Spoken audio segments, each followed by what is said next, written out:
Senado rejeita Jorge Messias, indicado por Lula, e expõe nova crise entre legislativo e executivo. E você vai ver também.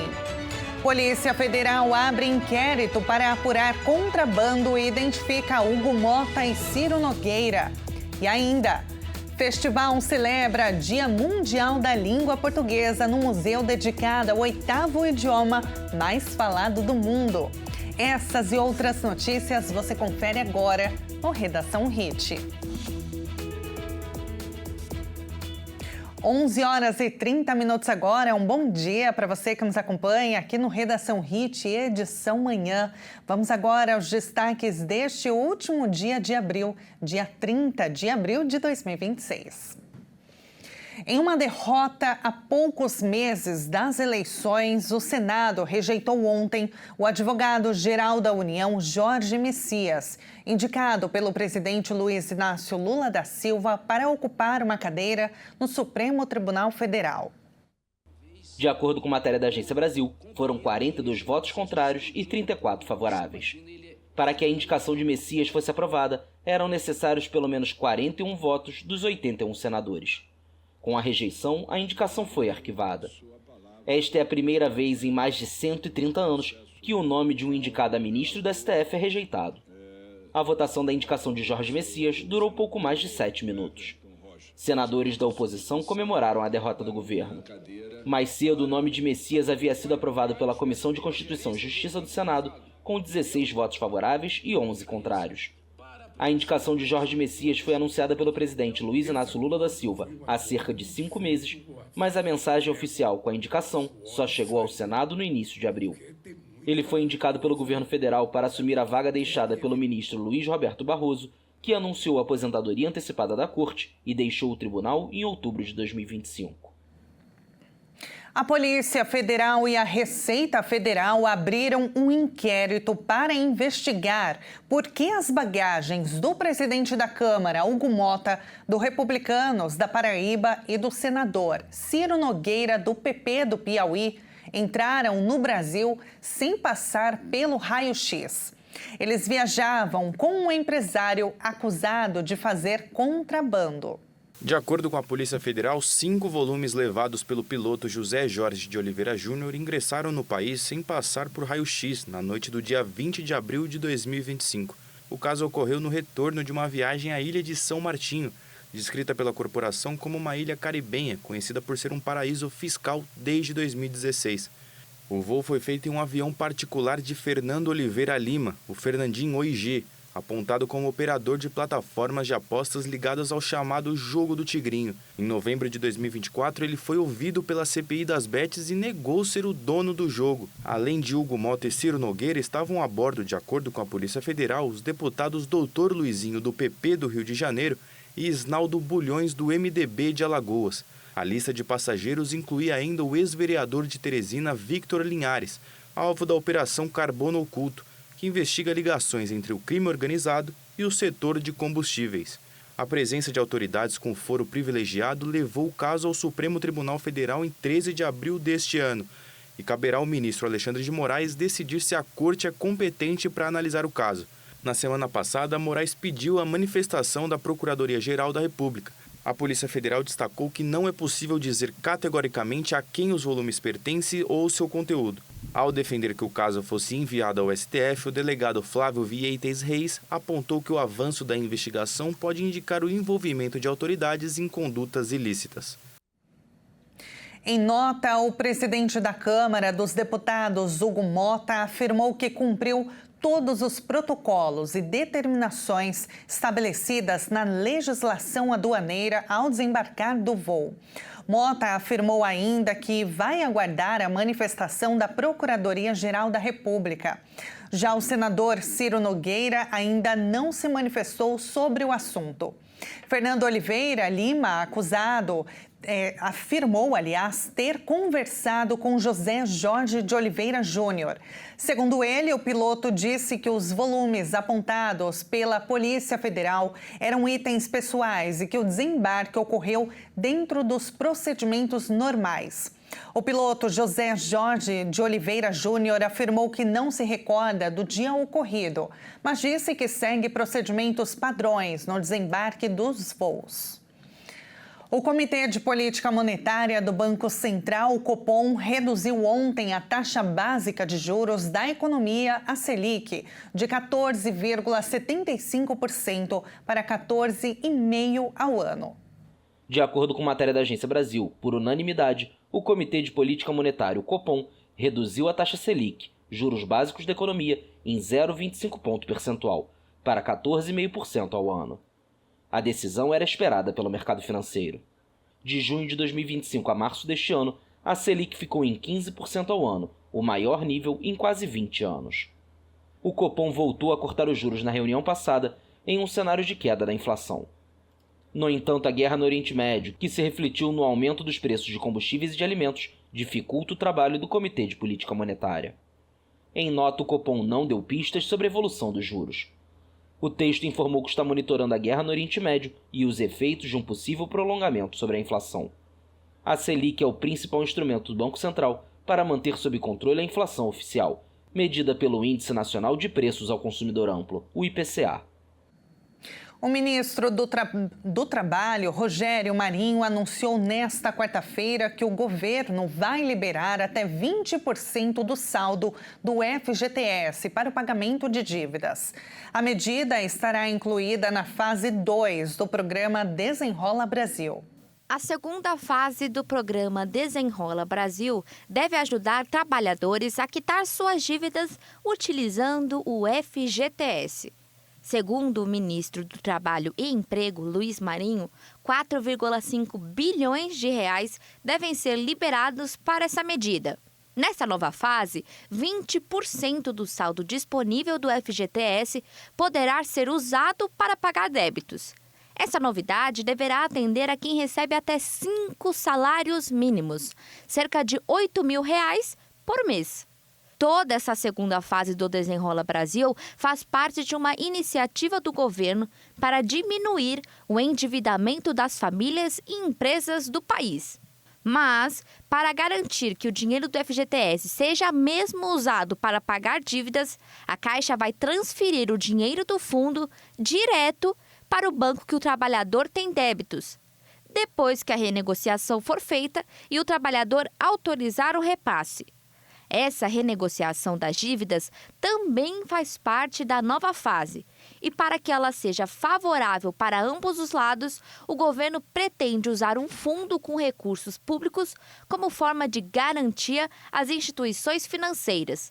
Ou seja, o dinheiro da União vai cobrir algum calote dos renegociadores, para assim os bancos não saírem perdendo.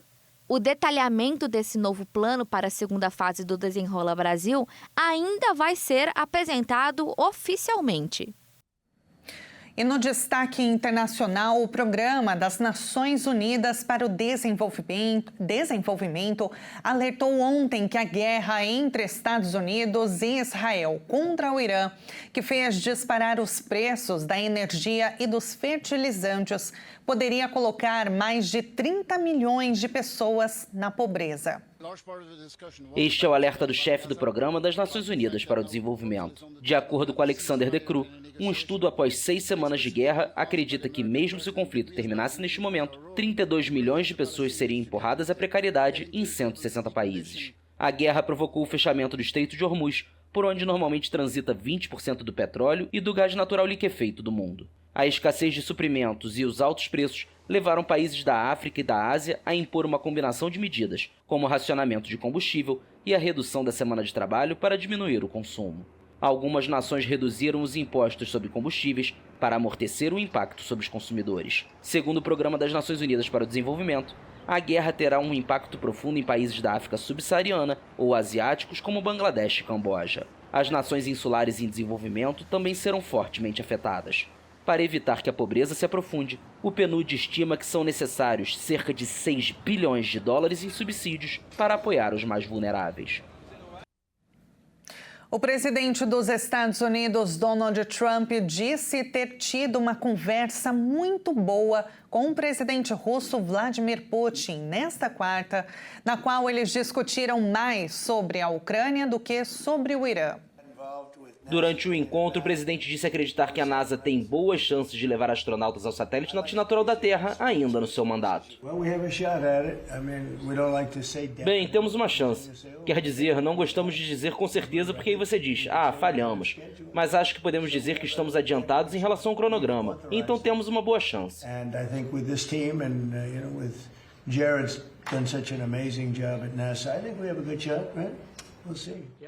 Na conversa com jornalistas, Trump também comentou a ligação telefônica com Vladimir Putin.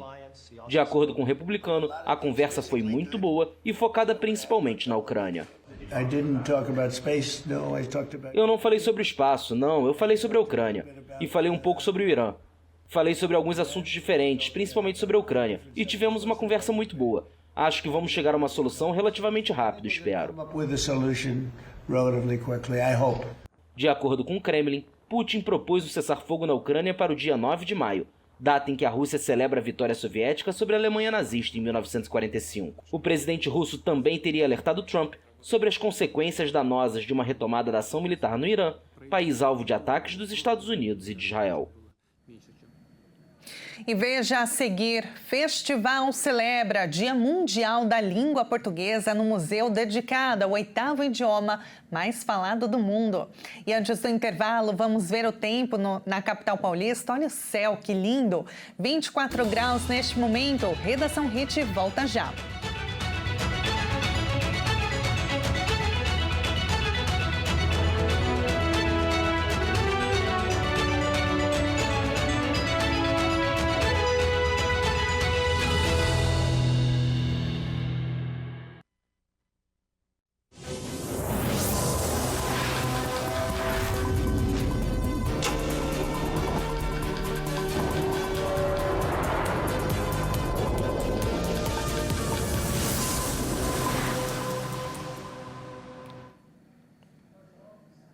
O Redação Hit está de volta com as principais notícias. A União Europeia acusou ontem a empresa americana Meta de violar as regras do bloco e seus próprios termos ao permitir que crianças menores de 13 anos acessem o Instagram e o Facebook. Foram divulgadas as conclusões preliminares de uma investigação iniciada há 2 anos pelo braço executivo do bloco contra a gigante americana. O levantamento pode resultar em uma multa equivalente a 6% da receita anual do grupo. A Comissão Europeia afirmou que aproximadamente 12% das crianças menores de 13 anos acessam os aplicativos da Meta. Ao criar uma conta, crianças menores de 13 anos podem facilmente contornar as restrições de idade simplesmente inserindo uma data de nascimento falsa, e a Meta não possui controles eficazes para verificar se essa autodeclaração está correta. Também concluímos que a ferramenta para denunciar crianças menores de 13 anos não é fácil de usar e muitas vezes carece de acompanhamento adequado. Nos últimos meses, a Comissão Europeia tem tentado fortalecer a proteção de menores online e está considerando a implementação de uma idade mínima para acesso a redes sociais em todo o bloco. A União Europeia lançou diversos procedimentos para proteger crianças e adolescentes online, citando evidências científicas que indicam que eles são os mais vulneráveis aos potenciais danos causados por esses serviços. Há um mês, a Comissão Europeia iniciou uma investigação sobre o Snapchat, uma das plataformas mais populares entre os adolescentes, que também é criticada por não verificar a idade dos usuários. E ainda exigiu que o TikTok modificasse sua interface, considerada viciante e potencialmente prejudicial ao bem-estar dos usuários. A Comissão do Senado dos Estados Unidos aprovou o candidato de Donald Trump para o Federal Reserve, o Banco Central americano. O mandato atual do presidente do órgão, Jerome Powell, termina no dia 15 de maio.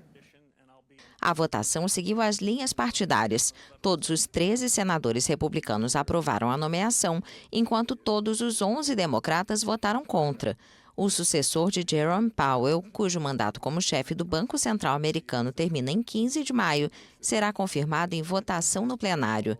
A principal senadora democrata da Comissão Bancária, Elizabeth Warren, afirmou que o voto favorável aproxima Trump de sua tentativa de tomar o controle do Federal Reserve. A senadora citou a tentativa de Trump de destituir a governadora do Fed, Lisa Cook, por acusações de fraude hipotecária, assim como a investigação sobre o Federal Reserve e Powell pelos custos adicionais nas obras de reforma da sede do Banco Central. O senador republicano Thom Tillis, membro da comissão, havia prometido inicialmente bloquear a indicação de Walsh, caso a investigação contra Powell não fosse concluída. Após o anúncio do Departamento de Justiça na sexta-feira de que arquivaria a investigação, Tillis cedeu e nesta quarta-feira apoiou Walsh. Mais de 800 mil pessoas morrem todos os anos em consequência das condições de trabalho.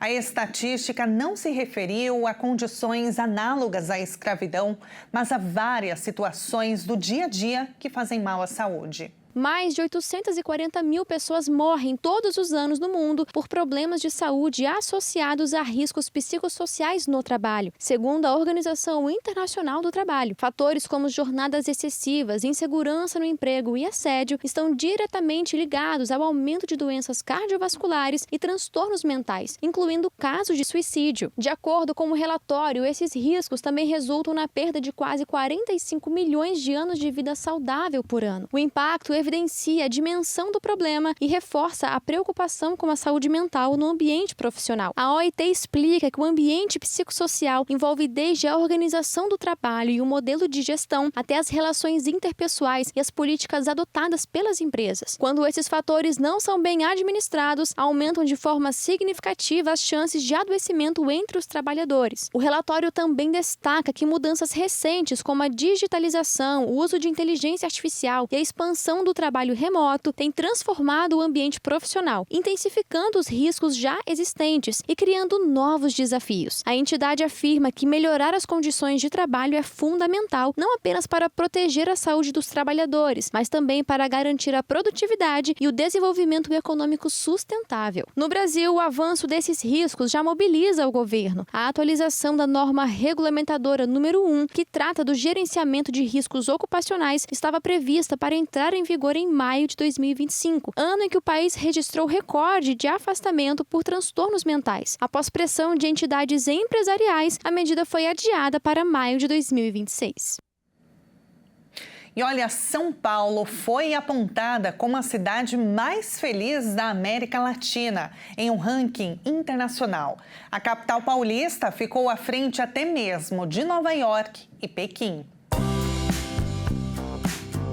O que faz um lugar ser considerado feliz?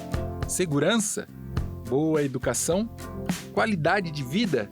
Um governo justo?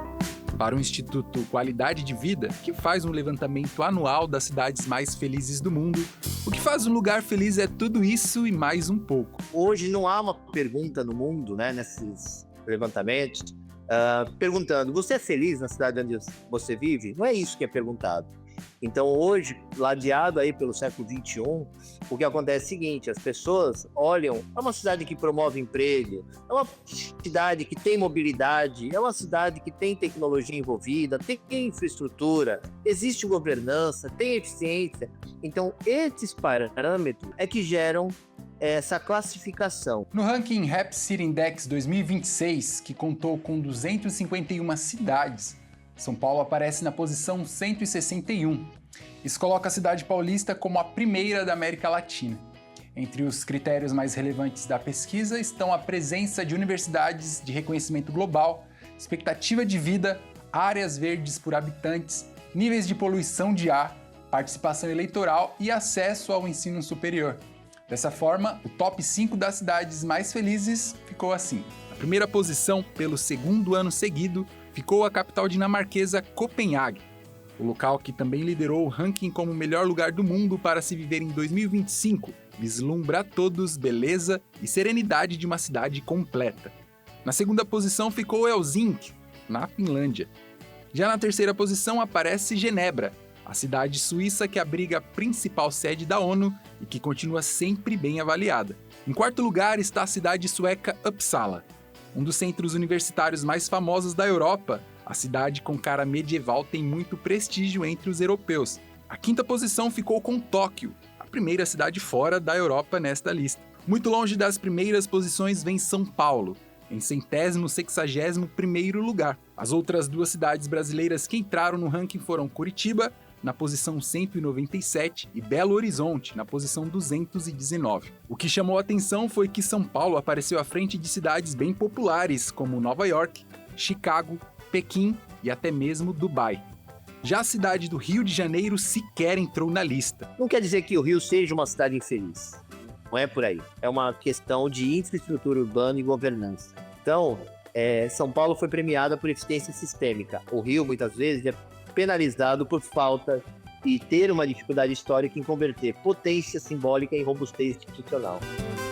Os desafios que cercam o brasileiro, de fato, são muitos. Mas uma coisa é certa, a alegria, com certeza, faz seu lar no nosso país.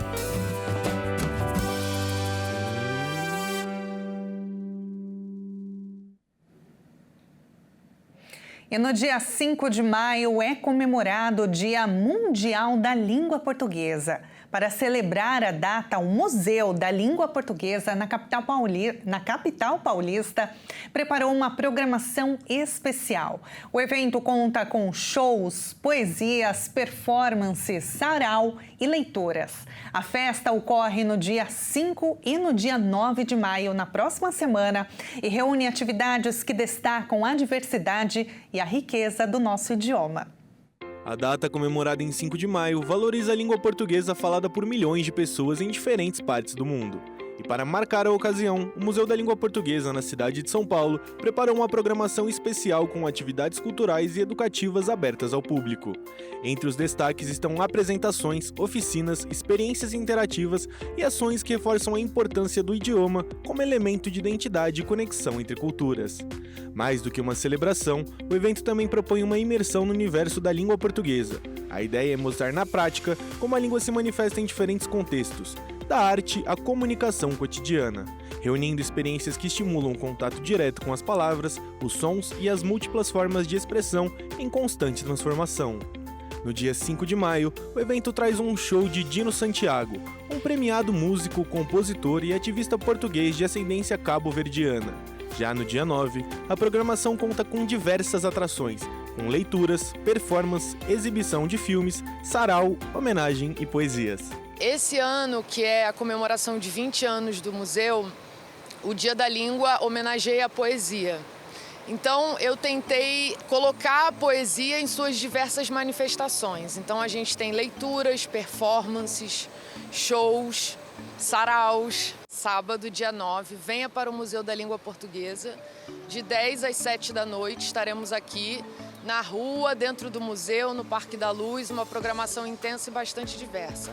A proposta é justamente essa: fortalecer a identidade do público com a língua portuguesa de forma leve e acessível, mostrando que o português vai muito além da comunicação. E esta edição fica por aqui. Muito obrigada pela sua companhia. Uma excelente quinta-feira para você e um ótimo feriado.